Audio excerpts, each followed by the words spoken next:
नमस्कार, स्वागत है एलएनएमयू नोट्स में। इस वीडियो में हम लोग बात करने वाले हैं मैक्सवेल वेलोसिटी डिस्ट्रीब्यूशन लॉ का डिराइवेशन या फिर Maxwell Boltzmann velocity distribution law उसका डिराइवेशन। इससे पहले हम लोगों ने क्या किया था, इससे जस्ट पहले वाला जो वीडियो था उसमें हम लोगों ने अजम्पशंस देखे हुए थे और अब उससे लेके अब तक जो है वो काफ़ी गैप हो चुका है। हम लोगों ने डिराइवेशन जल्द लाने का कोशिश किया, ये रेडी हो गया था बहुत पहले ही, लेकिन जो है वो रिकॉर्डिंग करने का टाइम नहीं होने की वजह से जो है वो आपको आज मिल रहा है। तो हम लोग इसको जो है वो शॉर्ट में एमबी डिस्ट्रीब्यूशन फंक्शन भी बोलते हैं। अगर लॉ या फंक्शन कहीं लिख दिया जाए तो इसमें कंफ्यूज नहीं होना है, दोनों एक ही चीज़ के बारे में बात किया जा रहा है। तो अजम्पशंस आप लोगों को याद होना चाहिए, तभी जाके ये सारा चीज़ जो है वो आप लोग समझ सकते हैं। पहले ही बता देते हैं कि डिराइवेशन लंबा है और इसे पहले ही बताए हुए थे कि डिराइवेशन लंबा है, एक वीडियो में कंप्लीट नहीं होगा। तो इस वीडियो में एक पार्ट हम लोग जो है वो कंप्लीट करेंगे। उसके इसमें मान के चलिए आप लोग जो वेलोसिटी निकाल लेंगे हम लोग, ठीक है, वेलोसिटी का डिराइवेशन कर लेंगे। इसके बाद जो उसमें कांस्टेंट निकालना होता है, ए और बी कांस्टेंट जो हम लोग लाते हैं अपने इक्वेशन में डिराइवेशन के बाद जो आता है, उसके बाद उसका जो स्पीड बाकी रह जाता है, क्योंकि आप लोगों के सिलेबस में डायरेक्ट लिखा हुआ है मॉलिक्यूलर स्पीड डिस्ट्रीब्यूशन लॉ, ठीक है, Maxwell molecular speed distribution law लिखा हुआ है। तो उसी चीज़ को हम लोग नेक्स्ट पार्ट में कंप्लीट करेंगे। मेन हमारा यही है, शुरुआत यहीं से होगा और सारा कुछ यहीं से लिखा जाएगा, क्योंकि जब वेलोसिटी निकल जाएगा तो स्पीड जो है वो बहुत छोटा सा वैल्यू देके कांस्टेंट ए एंड बी को फाइंड करके हम लोग जो है वो निकाल लेंगे तुरंत, उससे ज़्यादा कोई दिक्कत नहीं है। दिक्कत यहाँ पे समझने वाला बात ये है कि ये डिराइवेशन शुरुआत कैसे होगा और इसमें हम लोग क्या करने वाले हैं, क्या फाइंड करने वाले हैं। क्योंकि हम लोगों को जो मैक्सवेल बोल्ट्जमान डिस्ट्रीब्यूशन का जो अजम्पशंस था उसमें हम लोगों ने कहा था कि क्या हम लोग करते हैं मैक्सवेल डिस्ट्रीब्यूशन में, क्या करता है, क्या ये जो है वो निकालने का कोशिश करता है। तो यहाँ पे स्क्रीन पे आपको 3 फिगर दिख रहा होगा। अगर आप लोगों को ये डिटेल में समझना है या फिर चाहते हैं कि कोई बुक से खुद से पढ़ ले, तो ये जो जिस बुक से ये कंटेंट लिया गया है उस बुक का नाम है आप लोगों का जो गर्ग बंसल एंड घोष, आप लोगों को पहले ही बताया गया था, वहीं से ये कंटेंट लिया गया है। तो बुक का नाम भी अगर आप जानना चाहते हैं, PDF तो डाउनलोड करने का लिंक आपको दे ही दिया गया था। तो आगे बढ़ते हैं हम लोग अपने टॉपिक की तरफ। यहाँ पे देखिए हमारे पास 3 फिगर है। अब 3 फिगर में क्या क्या कहा जा रहा है और क्या करने वाले हैं यहीं से समझ लेंगे, ताकि हमारे डिराइवेशन में कोई दिक्कत समझने में ना आए। तो सबसे पहले ये देखिए, ये गैस का मॉलिक्यूल्स है, ठीक है, ये समझिए। यहाँ पे जो फिगर है इसमें देखिए यहाँ लिखा हुआ है gas molecules in a random motion. हम लोगों को पता है कि किसी भी कंटेनर में अगर गैस मॉलिक्यूल्स रखा हुआ है, गैस है, तो उसका मॉलिक्यूल्स जो है वो क्या होता है, किसी एक डायरेक्शन में जो है वो मोशन नहीं करता है, अलग अलग डायरेक्शन में रैंडम मोशन करता है। रैंडम वेलोसिटी के साथ जो है वो कुछ भी वेलोसिटी किसी भी डायरेक्शन में मूव कर सकता है, ठीक है। हम लोगों ने क्या किया है, हर एक मॉलिक्यूल्स के साथ देखिए, जब भी हम लोग पॉइंट कहेंगे, कभी भी अगर हम लोग यहाँ पे पॉइंट अगर कहें तो समझ लीजिएगा वो मॉलिक्यूल के बारे में बात किया जा रहा है या पार्टिकल के बारे में बात किया जा रहा है। हर एक पॉइंट हर एक मॉलिक्यूल या पार्टिकल का को रिप्रेजेंट करता है, तो कंफ्यूज नहीं होना है, ठीक है। तो हर एक पॉइंट या फिर हर एक मॉलिक्यूल के साथ हम लोगों ने क्या किया, एक वेक्टर अटैच कर दिया है। और यहाँ पे आप देख सकते हैं कि ये जो वेक्टर का एरो है, ठीक है, ये वेक्टर का जो एरो है, जितना लंबा एरो है मैग्नीट्यूड उतना ज़्यादा है वेक्टर का। एरो लंबा होने का, एरो जो बड़ा किया गया है, बड़ा एरो का मतलब है उसका मैग्नीट्यूड ज़्यादा है, ठीक है। और जो एरो का एंड है, ये जो टिप है, ये इसका वेक्टर बताता है और यहाँ डायरेक्शन से भी पता कर सकते हैं, और ये हम लोग वेक्टर में भी पढ़े हुए हैं। तो ये एक तरह से क्या हो गया, हर एक पॉइंट के साथ हम लोगों ने वेक्टर अटैच कर दिया है, ठीक है। अब हम लोगों को वेक्टर के प्रॉपर्टी से पता है कि इस वेक्टर, ये वेक्टर जो है, जितना भी वेक्टर है, इस सब वेक्टर को हम लोग पैरेलली शिफ्ट कर सकते हैं। मतलब कि हम लोग क्या कर सकते हैं, जैसा ये वेक्टर है, जैसे कोई ऐसा एक वेक्टर है, तो इसको बस हम लोग यहाँ से जिस तरह से ये है बस उसी तरह से उठा के हम लोग कहीं भी ऐसे रख सकते हैं, चाहे ऐसे रख सकते हैं, ठीक है। हम लोग क्या कर रहे हैं, इसका कुछ चेंज नहीं कर रहे हैं, ना वैल्यू चेंज कर रहे हैं, ना इसको इसके प्रॉपर्टी के साथ कोई छेड़खानी कर रहे हैं। हम लोग बस इसको क्या कर रहे हैं, पैरेलली शिफ्ट कर सकते हैं कहीं पे भी। वेक्टर का प्रॉपर्टी होता है ये। तो अगर हम लोग सबके साथ एक एक वेक्टर अटैच कर दिए हैं और उस वेक्टर को अगर एक पॉइंट, किसी एक पॉइंट पे क्या कर दिए, शिफ्ट कर दिए, किसी एक पॉइंट पे हम लोग सारे वेक्टर को, जो भी वेक्टर है आसपास पे, सारा वेक्टर को हम लोग क्या कर दिए, एक पॉइंट पे क्या कर दिए हैं, शिफ्ट कर दिए हैं, पैरेलली शिफ्ट किए गए हैं, और इससे कोई हानि नहीं पहुंचता है वेक्टर के किसी भी प्रॉपर्टी का, ठीक है। अब देखिए ये जो स्पेस बना है, ये जो स्पेस बना है ये वेलोसिटी स्पेस कहलाएगा, ये कोऑर्डिनेट नहीं कहलाएगा। इस बात का ध्यान रखना है। कौन सा कोऑर्डिनेट? जो हमारा कार्टेशियन कोऑर्डिनेट, जो एक्स वाई जेड हम लोग जो है वो कोऑर्डिनेट एक्सिस लेते हैं, वो कोऑर्डिनेट एक्सिस, वो नॉर्मल वाला कोऑर्डिनेट एक्सिस ये नहीं है, ये है वेलोसिटी स्पेस। क्योंकि ये जो जितना चीज़ यहाँ पे हम लोग दिखा रहे हैं ये सारा वेलोसिटी को दिखा रहा है, इसीलिए हम लोग इसको जो है वेलोसिटी स्पेस मान के चलेंगे, ना कि नॉर्मल जो हमारा Cartesian coordinate system X Y Z वाला होता है उसको नहीं मानेंगे। ठीक है, वो क्या होता है एक्स के पोजीशन, वाई का पोजीशन, उसमें हम लोग वो बात करते हैं। यहाँ हम लोग क्या कर रहे हैं? वेलोसिटी का बात कर रहे हैं। और हम लोगों ने सारा जो जितने पॉइंट से हम लोगों ने वेक्टर अटैच किया है सबको पैरेलली शिफ्ट कर दिया हम लोगों ने किसी एक पॉइंट पे। ठीक है, अब आगे देखिए हम लोग क्या करते हैं कि ये जो वेक्टर का टिप है, ये जो वेक्टर का टिप है, ऐसे जो एरो बना हुआ है, तो ये जो टिप है बस इस टिप को बनाया हुआ है। यहाँ पे जो जितना पॉइंट आपको दिख रहा है, ये जो पॉइंट दिखा रहा है ये इस वेक्टर का टिप है, यानी कि जो भी पॉइंट है उससे एक कोई वेक्टर ऐसे अटैच है, हम लोग लिए हुए हैं सिर्फ एक पॉइंट को। ठीक है, इस पॉइंट को सिर्फ लिए हुए हैं। ये जो पॉइंट है जिसका जो टिप है, ऊपर वाला जो नोकीला पार्ट है, मान के चलिए वो एक पॉइंट है, सबका क्या है? पॉइंट है, वेक्टर का पॉइंट है। उसी चीज़ को हम लोग यहाँ पे दिखा रहे हैं।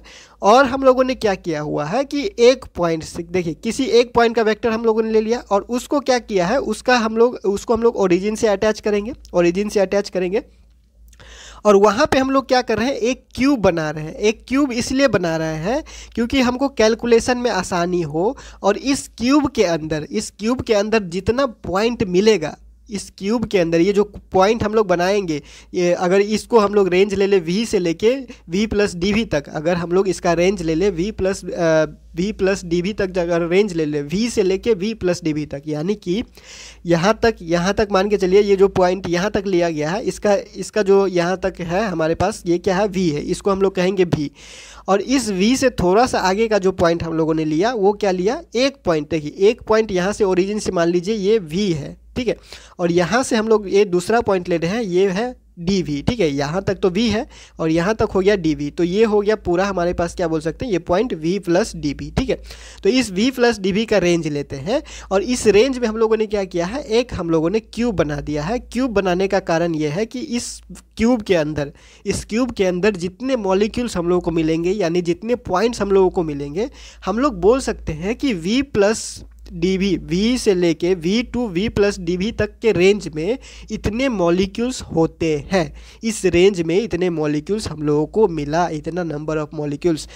ठीक है, तो क्यूब के अंदर जितना भी पॉइंट मिलेगा वो क्या रिप्रेजेंट करेगा? नंबर ऑफ मॉलिक्यूल्स रिप्रेजेंट करेगा। और यही हम लोगों को फाइंड करना था कि एक किसी गिवन रेंज में जो हम लोग क्या करते हैं, उसका जो नंबर ऑफ मॉलिक्यूल्स फाइंड करेंगे कि उसके बीच में किसी गिवन मॉलिक्यूल्स के किसी गिवन रेंज में, वेलोसिटी के रेंज में, जैसे 200 से 230 के स्पीड के है, 200 से मान लीजिए 230 का रेंज दिया हुआ है वेलोसिटी का, तो उस रेंज में कितना नंबर ऑफ मॉलिक्यूल्स हम लोगों को मिलेगा, वही रेंज हम लोगों को पता करना है। और वो पता कैसे होगा?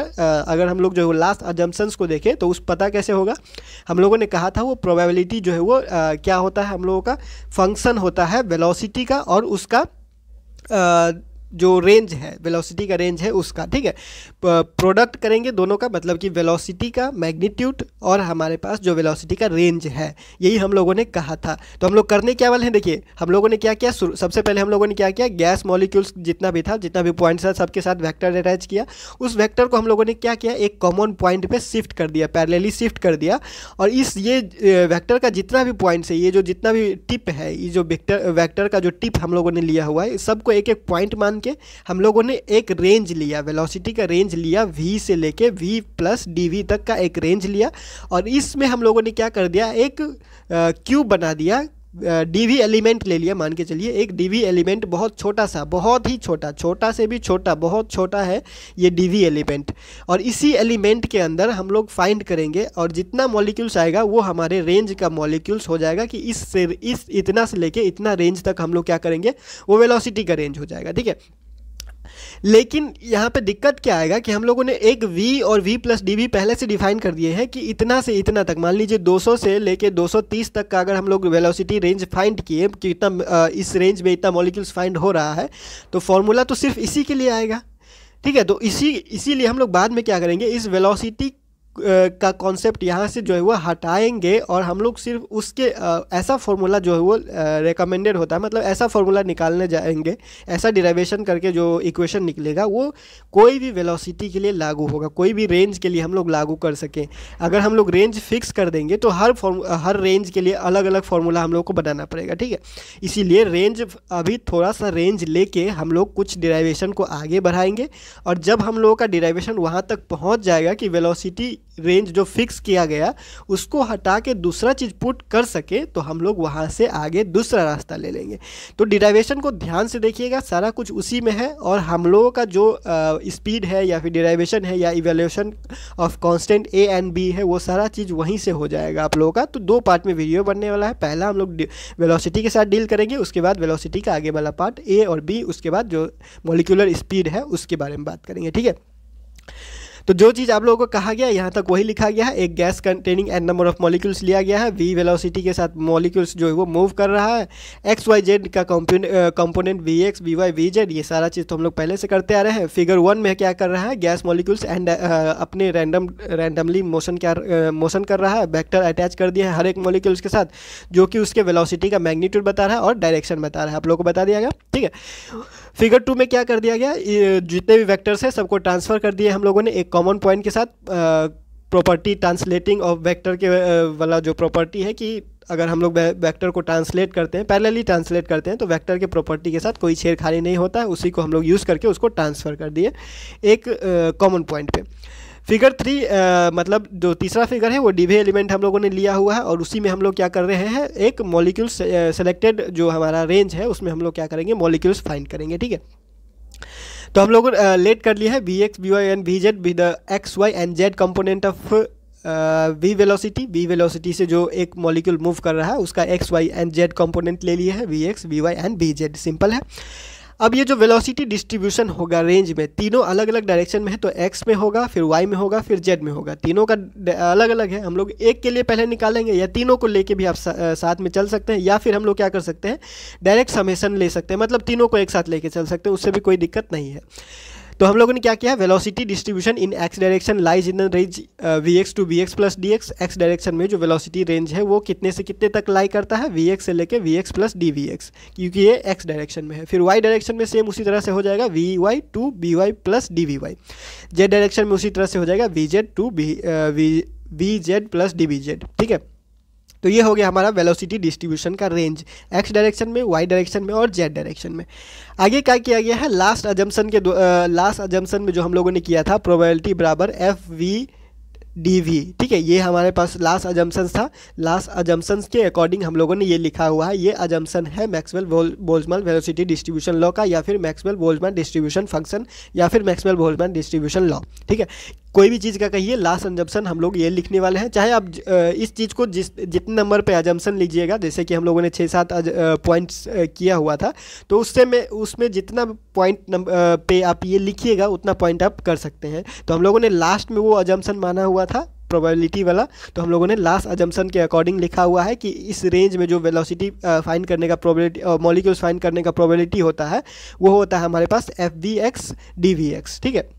मतलब कि x के डायरेक्शन में है तो अगर y के डायरेक्शन में तो F we Y D V Y हो जाएगा, और z के डायरेक्शन में तो F we Z D B Z हो जाएगा, ठीक है। अगर हम x के डायरेक्शन में फिलहाल लेके चल रहे हैं तो हमारे पास ये प्रोबेबिलिटी को डिनोट कर रहा है d n v x divided by n. ये क्या है, डी एन वी एक्स जो है वो हमारे पास नंबर ऑफ मॉलिक्यूल्स है, टोटल नंबर ऑफ मॉलिक्यूल्स है, ये x डायरेक्शन में है, ठीक है। Number of molecules having velocity range, ये V X to V X plus D V X के रेंज में जो मॉलिक्यूल्स होगा उसके बारे में बता रहा है, और जो ये n है ये टोटल नंबर ऑफ मॉलिक्यूल्स बता रहा है, ठीक है।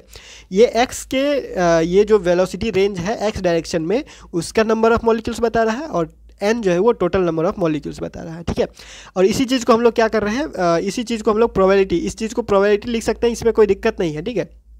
इस चीज़ को प्रोबेबिलिटी लिखेंगे यानी p लिखेंगे, तो x डायरेक्शन में p जो लेंगे वो p1 लेंगे, फिर y डायरेक्शन में p लेंगे तो p2 लेंगे, और जो हमारे z डायरेक्शन है उसमें हम लोग लेंगे तो p3 लेंगे। चाहे आप px py और pz भी ले सकते हैं, बुक में वैसा ही लिया गया है, हम लोग 1 2 3 करके लेके चल रहे हैं ताकि कंफ्यूज ना होना पड़े, बार बार x y z हर जगह देखते हैं तो थोड़ा सा अजीब हो जाता है, ठीक है। तो 1 2 3 कर दिए, p1 हो गया x डायरेक्शन में जो मॉलिक्यूल्स फाइंड होगा रेंज में उसका प्रोबेबिलिटी, फिर p2 हो गया y डायरेक्शन में जो रेंज लिया गया है उसमें मॉलिक्यूल्स का प्रोबेबिलिटी, उसके बाद जो जेड डायरेक्शन में है वो FVZ P3 लिया गया है उसके लिए, ठीक है। तो हमारे पास ये डिनोट करता है किसके, प्रोबेबिलिटी को, और प्रोबेबिलिटी इसको हम लोगों ने P1 मान लिया है, और P1 हमारे पास ये है FVX DVX, ये एक्स डायरेक्शन में जो मॉलिक्यूल्स रेंज में है उसके लिए लिया गया। सेम उसी तरह से हमारे पास FBY और DBY और FBZ DBZ P2 P3 के बराबर ले लिया गया है, तीनों डायरेक्शन में अलग अलग कर दिया गया। यहाँ तक तो कोई कन्फ्यूजन है नहीं, बस XYZ ही हो रहा है अभी तक, ठीक है। तो अब ये जो फंक्शन है, ठीक है, ये जो फंक्शन है, ये फंक्शन हम लोगों ने तीनों में सेम जो लिया है, ये जो फंक्शन लिया गया है हम लोगों ने तीनों में जो सेम लिया है, FVX FVY और FVZ जो फंक्शन लिया हुआ, ये फंक्शन तीनों का फंक्शन सेम है। ऐसा नहीं है कि तीनों का अलग अलग फंक्शन है। ये फंक्शन कहने का मतलब है कि जैसे कि मान लीजिए ये इंटीग्रेशन डिफरेंशिएशन या ट्रिगोनोमेट्रिक फंक्शन है या फिर कोई अलजेब्रिक फंक्शन है, अगर ये एक जिस फंक्शन का टाइप होगा, मतलब एक का जो भी फंक्शन का टाइप होगा, दूसरा और तीसरा भी वही फंक्शन का टाइप होगा। तीनों का जो टाइप ऑफ फंक्शन है वो सेम रहेगा, लेकिन वैल्यू अलग अलग हो सकता है। फंक्शन का टाइप सेम रहेगा लेकिन वैल्यू अलग अलग हो सकता है, ठीक है। तो from the law of compound probability हम लोग क्या कर सकते हैं, ये जो तीनों प्रोबेबिलिटी का जो ये जो कंबाइंड प्रोबेबिलिटी है, इसका, इसका और इसका, ये प्रोबेबिलिटी है, ठीक है, एक्स डायरेक्शन में मॉलिक्यूल्स मिलने का इस रेंज में, ये प्रोबेबिलिटी है वाई डायरेक्शन में इस रेंज में मॉलिक्यूल्स मिलने का, और ये प्रोबेबिलिटी है जेड डायरेक्शन में प्रोबेबिलिटी मिलने का, ठीक है। तो इन तीनों का जो कंबाइंड प्रोबेबिलिटी होगा, कंपाउंड प्रोबेबिलिटी के प्रॉपर्टी के हिसाब से हम लोग इन तीनों का प्रोडक्ट लिख सकते हैं। इन तीनों का प्रोडक्ट कहने का मतलब तीनों का मल्टीप्लाई कर देंगे तो हमारा जो कंबाइंड प्रोबेबिलिटी है वो आ जाता है, ठीक है। तो तीनों को क्या करेंगे हम लोग, क्या कर दिए, तीनों को मल्टीप्लाई कर दिए, तीनों को क्या कर दिए, मल्टीप्लाई कर दिए, P1 P2 P3, ठीक है। तो अब ये P1 क्या था, VX के लिए था, मतलब NVX था, और ये क्या था, NVY था, और ये क्या था, NVZ था। तो NVX VY VZ तीनों को हम लोग क्या कर दिए, कलेक्टिव कर दिए, और ये तीनों क्या है, यहाँ पे देखिए तीन वेरिएबल है, DVX DVY DVZ, इसीलिए यहाँ पे D क्यूब लगाया गया है। इस बात का भी आप ध्यान रखिएगा, D क्यूब आप लगाइएगा। अगर आपको D क्यूब नहीं लगाना है या फिर ये चीज़ नहीं लिखना है तो आप सिर्फ इतना लिखिए, ये चीज़ भी अगर आप इसके जगह पे लिख दीजिएगा तो कोई दिक्कत नहीं है, ठीक है। अगर आप सिर्फ इसको लेके चलना चाहते हैं तो इसको भी आप लेके चल सकते हैं, अगर इस चीज़ में पढ़ना नहीं चाहते हैं तो बस इसको लेके चलिए, इससे भी कोई दिक्कत नहीं होगा, आपका आंसर उतना ही आएगा, ठीक है। तो हम लोगों ने क्या कर दिया, इस कंबाइंड प्रोबेबिलिटी को, जो हमारे जो कंपाउंड प्रोबेबिलिटी है उसके प्रॉपर्टी के हिसाब से तीनों को कंबाइन कर दिया, तीनों का प्रोडक्ट हो गया। तीनों का प्रोडक्ट हमारे पास ये आ चुका है, तीनों का प्रोबेबिलिटी का जो प्रोडक्ट है हम लोगों ने इस तरह से लिख दिया, यानी कि मल्टीप्लाई कर दिया गया, सीधा सीधा बात है, ठीक है। ये जो DVX DVY और DVZ है, ये हम इसको हम लोग ट्रीट कर सकते हैं velocity volume in velocity space, जो हम लोगों ने कहा था वेलोसिटी स्पेस है उसका वेलोसिटी वॉल्यूम के रूप में हम लोग क्या कर सकते हैं, मतलब कि मान के चलिए इसको वॉल्यूम के रूप में ट्रीट कर सकते हैं, इसीलिए यहाँ पे क्यूब लगाया गया, ये भी बोल सकते हैं, या फिर ये तीनों वेरिएबल है यहाँ पे क्यूब लगाया गया, ये भी आप बोल सकते हैं। अब आगे बढ़ते हैं, तो हमारे पास क्या है, इस चीज़ को, ये जो तीनों फंक्शन है तो तीनों फंक्शन सेम है, तो तीनों फंक्शन सेम है तो इसको हम लोग एक फंक्शन के रूप में मान लेते हैं। अगर इसको बार बार नहीं लिखना है तो हम लोग क्या करते हैं, किसी भी कोई भी चीज़ अगर बार बार आ रहा है और एक ही चीज़ को बता रहा है तो उसको एक चीज़ के बराबर मान लेते हैं, ताकि एक ही चीज़ लिखना पड़े, 4-5 चीज़ लिखना ना पड़े, क्योंकि चारों पांचों चीज़ एक ही चीज़ को बता रहा है, तो एक ही चीज़ से काम चला लेते हैं, ठीक है। तो ये सारे फंक्शन को हम लोग एक फंक्शन मान लिए, इन सारे फंक्शन को VX VY और VZ को हम लोग V² तो लिख ही सकते हैं, ठीक है। VX VY VZ को V² तो लिख ही सकते हैं, और F का जितना, ये F वाला जो टाइप है, क्योंकि हम लोगों ने कहा था तीनों सेम फंक्शन है तो इसको हम लोगों ने फाई मान लिया। चाहे आप कोई भी फंक्शन मांग सकते हैं, फाई की जगह पे कुछ और भी ले सकते हैं, उससे कोई फर्क नहीं पड़ेगा। अब ये जो फंक्शन है ये टाइम के साथ चेंज नहीं हो रहा है, ये कांस्टेंट फंक्शन है, ठीक है। FVX FVY FVZ इन तीनों का जो हम लोगों ने फाई V² माना है, ये फंक्शन जो है वो चेंज नहीं हो रहा है टाइम के साथ, तो ये कांस्टेंट है, यानी कि इसका डिराइवेशन 0 होगा। कांस्टेंट है तो कांस्टेंट का डिराइवेशन D ऑफ ये जो कांस्टेंट है वो 0 होगा, ठीक है। तो कहने का मतलब है कि ये जो पूरा डिराइवेशन, ये जो पूरा है ये क्या होगा, 0 के बराबर। तो D पहले इसका डिराइवेशन करेंगे प्रोडक्ट रूल लगा के, प्रोडक्ट रूल लगाएंगे तो डिराइवेशन प्रोडक्ट रूल लगा के कैसे होता है, पहले का डिराइवेशन करते हैं और दूसरा तीसरा वैसा ही रह जाता है। तो पहले का डिराइवेशन किया गया और डिराइवेशन के जगह पे हम लोग d by d x of f we x नहीं लिख के हम लोगों ने लिखा है एफ डैश वी एक्स। ठीक है, अगर आप लोगों ने अभी तक अच्छा खासा डिराइवेशन पढ़ लिया होगा तो एफ डैश सिंगल डैश लगाने का मतलब है एक डिराइवेशन, डबल डैश लगाने का मतलब है 2 बार डिराइवेशन। ठीक है, तो हम लोग इतने के जगह पे बस इसको लिख सकते हैं एफ डैश वी एक्स, यानी single derivation of function f we x जो हम लोगों ने लिया हुआ है। ठीक है, तो ये हमारे पास क्या हो गया, सिंगल डिराइवेशन, और दूसरा तीसरा वैसे का वैसे ही रह गया। ठीक है, फिर डी वी एक्स आ गया, क्योंकि वी एक्स का यहाँ पे वी एक्स है तो डी वी एक्स आ जाएगा डिराइवेशन में। फिर प्लस हो गया प्रोडक्ट रूल से प्लस हुआ, और क्या होगा, ये वाला वैसे का वैसे रहेगा, ये वाला वैसे का वैसा रहेगा। अब ये डिराइवेशन होगा एफ बी वाई वाला डिराइवेशन होगा, तो एफ बी वाई का derivation f dash b y हो गया, एफ बी एक्स ऐसे ही रह गया, एफ बी वाई ऐसे ही रह गया, और इसके साथ ये डी वी वाई आ चुका है।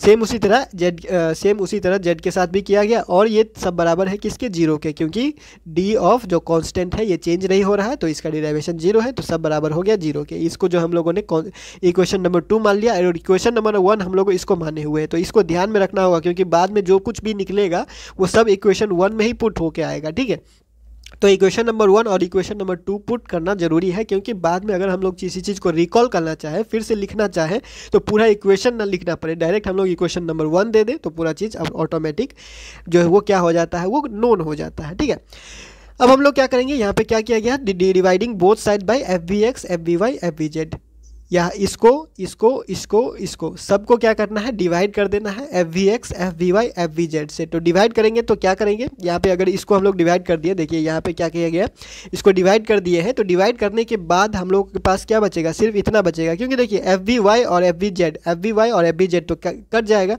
तो यहाँ पे डैश लगा हुआ है, यहाँ पे डैश नहीं लगा हुआ है, तो ये तो नहीं कटेगा, ये बराबर नहीं है, तो इतना बचेगा और डी वी एक्स बचेगा। ठीक है, तो इसी तरह से हमारे पास ये निकल के आ जाएगा। अगर आप चाहते हैं इसको ना लिखना, अगर आपको प्रैक्टिस करते करते अगर ये पता चल जाता है कि इसको हम लोग डिवाइड करेंगे तो इतना ही आएगा, तो इस लाइन को आप मत लिखिए, ये तो बस समझाने के लिए लिखा गया है। ये डिराइवेशन का बेकार में आपको जो है वो टाइम बढ़ाएगा और आपको जो है वो ऐसे देखने में लगेगा कि बहुत बड़ा डिराइवेशन है। देखिए डिराइवेशन बड़ा है लेकिन आप इसको छोटा कर सकते हैं। कब कर सकते हैं, जब आप कुछ स्टेप जान जाते हैं कि ये स्टेप अगर हम लोग करते हैं डिवाइड या मल्टीप्लाई या प्लस माइनस, अगर बहुत ज़्यादा ऐसा स्टेप होता है जो ज्ञात होता है पहले से कि इसको अगर हम लोग इससे डिवाइड करेंगे तो हमारे पास कितना आएगा, उतना सबको पता है। तो जो चीज़ सबको पता होता है उस पॉइंट पे, उस लाइन को हम लोग क्या कर सकते हैं, स्किप कर सकते हैं, तो हमारा डिराइवेशन करने का जो टाइम होता है वो कम लग जाएगा और डिराइवेशन भी पूरा होगा कम समय में। ठीक है, तो ये स्टेप आप स्किप कर सकते हैं, आप डायरेक्ट इसको लिख सकते हैं। ठीक है, अब हम लोग आगे बढ़ते हैं। तो आगे क्या किया गया है, ये हमारे पास तो वी ए स्क्वायर बराबर v x square plus v y square और वी जेड स्क्वायर, ये तो हम लोग के पास है ही। ठीक है, ये तो हम लोग के पास पहले से है, मतलब कि ये हम लोग लिख सकते हैं। और कैसे लिख सकते हैं ये भी चीज़ बताने का ज़रूरत नहीं है, क्योंकि हम लोग के पास क्या है, इन तीनों का जो कंबाइन होता है, हम लोग का जो अगर कलेक्टिव लिखा जाए तो ये सब क्या है, वेलोसिटी है।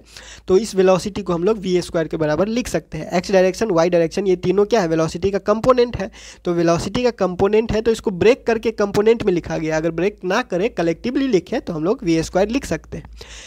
अब यह क्या किया गया, टेकिंग डिफरेंशियल बोथ साइड, इसको भी तीनों का क्या किया, तीनों साइड क्या कर सकते हैं हम लोग, क्या कर सकते हैं, डिफरेंशिएट करेंगे। अब डिफरेंशिएट करेंगे तो ये जो वी स्क्वायर है ये कांस्टेंट है, वेलोसिटी यहाँ पे कांस्टेंट है, वी स्क्वायर कांस्टेंट है, तो ये हो जाएगा 0। इसका जो डिफरेंशिएशन हो जाएगा ये हो जाएगा 0, और इसका डिफरेंशिएशन इसका बस डिफरेंशिएशन होगा। तो वी स्क्वायर एक्स है तो 2vx हो जाएगा, dvx plus 2vy dvy plus 2vz dvz, ये हमारे पास इतना निकल के आ गया, क्योंकि सिंपल सा डेरिवेशन है, इसमें ज़्यादा कुछ करना नहीं है।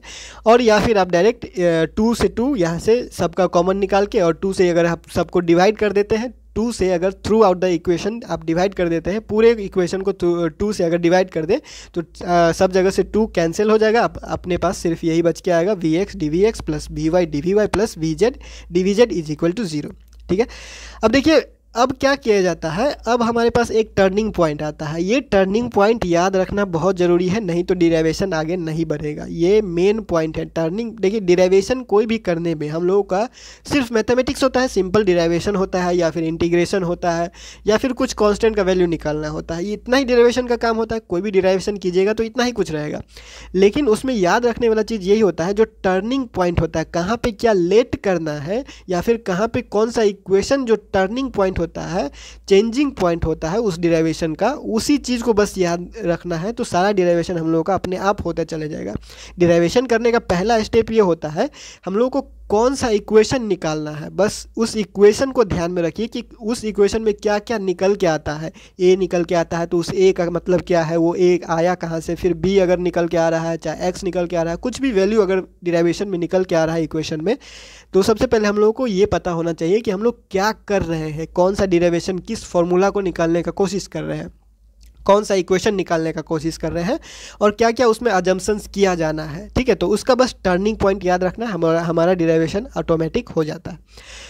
अब देखिए हमारे पास क्या है, ये जो हमारे पास इक्वेशन है, ठीक है, ये जो इक्वेशन है मल्टीप्लाई हम लोग करेंगे दोनों तरफ हम लोग क्या करेंगे, बी कहिए या फिर आप 2b कहिए।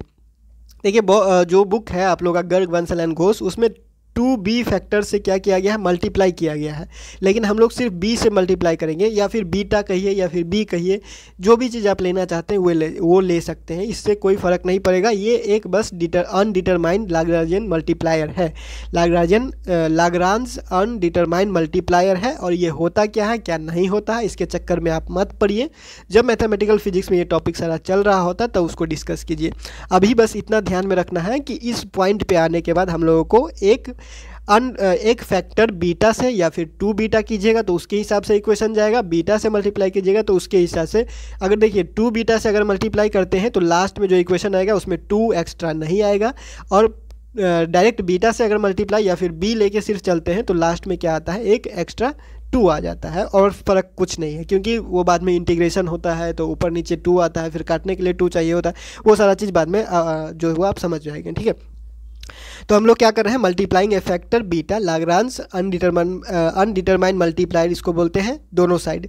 तो दोनों साइड हम लोग क्या कर दिए, यहाँ बीटा तीनों में जो है वो क्या हो गया, बीटा से मल्टीप्लाई हो गया, तो हमारे पास बीटा बीटा बीटा तीनों में मल्टीप्लाई हो गया, यहाँ से मल्टीप्लाई हो या ना हो उससे फ़र्क नहीं पड़ता। अब हम लोग क्या करेंगे, इक्वेशन 3 और इक्वेशन 4 को ऐड करेंगे। अब अब हम लोग क्या करेंगे, हम लोग करेंगे कि जो इक्वेशन 3 और इक्वेशन 4 है इसको हम लोग ऐड करेंगे। तो इक्वेशन 3 कौन सा आया, इक्वेशन 4 कौन सा आया, तो देखिए ये इक्वेशन 3 है हमारे पास, ठीक है, और ये इक्वेशन 4 है। बीटा से मल्टीप्लाई करने के बाद जो इक्वेशन आया है हमारे पास वेलोसिटी वाला, वो हमारे पास है इक्वेशन 4, और ये है हमारे पास इक्वेशन 3। इन दोनों को ऐड करेंगे, सिंपल सा है ऐड करने का, और इस स्टेप को भी आप जो है वो स्किप कर सकते हैं। अगर आप प्रैक्टिस करते करते जान जाते हैं कि दोनों को ऐड करने के बाद दोनों को जोड़ने के बाद कितना आता है, तो आप डायरेक्ट लिख सकते हैं, उससे कोई फ़र्क नहीं पड़ता है। ठीक है, तो हम लोग क्या कर रहे हैं, सिंपल सा ऐड कर रहे हैं। ये तो है पहले, ये तो इक्वेशन 3 से आ गया, इतना पूरा का पूरा इक्वेशन 3 है, और ये यहाँ से आ गया, ठीक है, फिर ये इक्वेशन 3 से आ गया और ये हमारे पास आ गया यहाँ से। ठीक है, सिंपल सा क्या हो रहा है, ऐड हो रहा है, प्लस हो रहा है, और कुछ नहीं हो रहा है। ये हमारे पास यहाँ पे लेके आ जाएगा। ठीक है, अगर हम लोग इसको देखें तो ये हमारे पास क्या आ जाएगा, यहाँ से ये आ जाएगा, और ये इक्वेशन 3 से आ गया, सिंपल। और 0 + 0 दोनों साइड 0 है दोनों इक्वेशन में, तो 0 + 0, और यहाँ से कुछ आने वाला है नहीं। तो हम लोगों ने क्या किया है, ये जो कॉमन चीज़ है उसको निकाल दिया है। देखिए dvx कॉमन है तो dvx कॉमन निकाल दिया गया, dvy कॉमन है तो dvy कॉमन निकाल दिया गया, dvz कॉमन है तो दोनों का कॉमन निकाल दिया गया साइड में। अब आगे बढ़ते हैं तो देखिए हम लोग जो बीटा सेलेक्ट किए हैं, जो बीटा सेलेक्ट किया हुआ है, जो अनडिटरमाइंड मल्टीप्लायर है, लाग्रांज अनडिटरमाइंड मल्टीप्लायर, या 2 बीटा बुक में अगर देख रहे होंगे तो जो ये फैक्टर सेलेक्ट किया गया है वो कुछ इस तरह से सेलेक्ट किया जाता है कि ये जो होगा बराबर 0, ये बराबर 0, ये बराबर 0, तीनों बराबर क्या है, 0 के हैं। ऐसा इस तरह से हम लोग जो है वो ये जो मल्टीप्लायर सेलेक्ट किया जाता है वो इसी तरह से सेलेक्ट किया जाता है कि ये जो इक्वेशन है इसके बराबर 0, ये इक्वेशन इसके बराबर 0, ये इक्वेशन यानी इसके बराबर 0, यानी तीनों क्या है, 0 0 0 के बराबर है। किस तरह से, तो इस तरह से ये अगर जीरो के बराबर है तो इस तरह से हम लोग क्या कर सकते हैं, ये दोनों जो है वो जीरो के बराबर, यानी ये अलग से लिखे तो ये भी जीरो के बराबर, ये अलग से लिखे तो ये भी जीरो के बराबर, ये अलग से लिखे तो ये भी जीरो के बराबर। सिंपल, ये हमारे पास कहने का मतलब यही है कि इस तरह से जो है वो सेलेक्ट किया गया है इस फैक्टर को कि जो हमारे पास इक्वेशन आ रहा है वो किसके बराबर आएगा, जीरो के बराबर आएगा। ठीक है, तो जीरो के बराबर आएगा तो हमारे पास ये एफ वी एक्स वाला भी और एफ वी वाई वाला भी और एफ वी जेड वाला भी, ये तीनों क्या हो गया, जीरो के बराबर हो गया। तो ये इक्वेशन 5 हो गया, तीनों को हम लोगों ने नाम दिया 5, 6 और 7। अब हम लोग क्या करेंगे, सॉल्विंग इक्वेशन 5, इक्वेशन 5 को सॉल्व करेंगे, इस इक्वेशन को सॉल्व करेंगे। देखिए आपको सॉल्व करने का ज़रूरत नहीं है, अगर डिराइवेशन जो है वो पूरा पूछा जाता है, पूरा डिराइवेशन पूछा जाता है आपको, लेकिन समय कम है और नंबर कम है, तो आप लोगों को क्या करना है, ये स्किप कर देना है और सीधा आंसर लिखना है। इसको सॉल्व करके नहीं बैठना है क्योंकि इसमें इंटीग्रेशन करना पड़ेगा आपको। ठीक है, तो इंटीग्रेटिंग बोथ साइड, ठीक है, इसको हम लोग क्या करेंगे, ये इक्वेशन को भी हम लोग क्या करेंगे, पहले अप्लाई करेंगे और सेम उसी तरह से ये, क्योंकि इसमें x और y का ही फ़र्क है, ज़्यादा कुछ है नहीं, तो अगर जितना हम लोग इसके लिए करेंगे सिमिलरली अप्लाई कर देंगे इसके लिए। सिंपल सा जो है वो बुक में ये करके नहीं दिखाया गया है, अगर बुक में जो है वो कुछ स्किप कर देता है तो वैसे ही आप स्किप कर सकते हैं अगर आप जान जाते हैं कि ये आता कैसे है तब। अगर आपको पता ही नहीं है कि इसका आंसर आता कैसे है, अगर सिर्फ आंसर लिख के आइएगा तो वो भूलने का चांस होता है, लेकिन अगर आपको पता है कि कैसे आता है तो वो आपको भूलने का चांस नहीं रहता ज़्यादा। ठीक है, तो हम लोग क्या करेंगे, दोनों साइड इंटीग्रेशन लेंगे। इंटीग्रेशन करने के बाद देखिए दोनों तरफ हम लोगों ने इंटीग्रेशन ले लिया। इंटीग्रेशन करने के बाद हम लोग को पता है सिंपल सा इंटीग्रेशन है, लॉग आएगा यहाँ पे।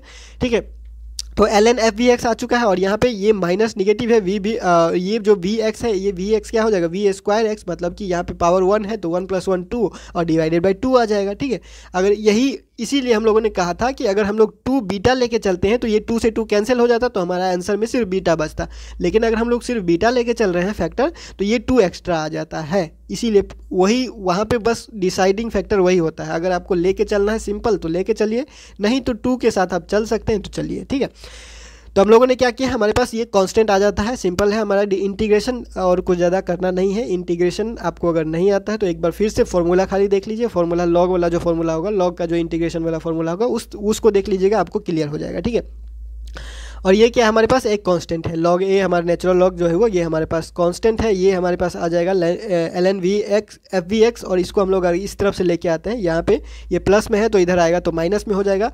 और जब हम लोगों को पता है log a minus log b होता है तो log a बाई बी हम लोग लिख सकते हैं। ठीक है, log a बाई बी हम लोग लिख सकते हैं, तो उसी को हम लोग यूज़ कर रहे हैं। देखिए सिंपल सा चीज़ है, तो इसी चीज़ को हम लोग जो है वो यूज़ कर दिए हैं और इस साइड जो जितना था उतना ही रह गया।